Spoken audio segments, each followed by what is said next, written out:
Everybody, and today I'm going to be showing you how to make the Rubik's Twist into a rectangle.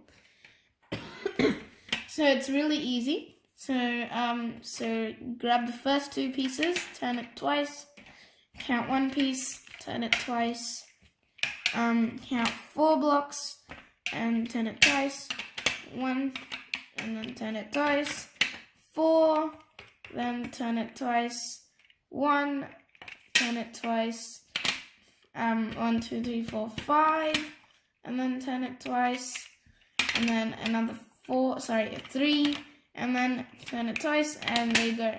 That is the rectangle. So it's really easy and short.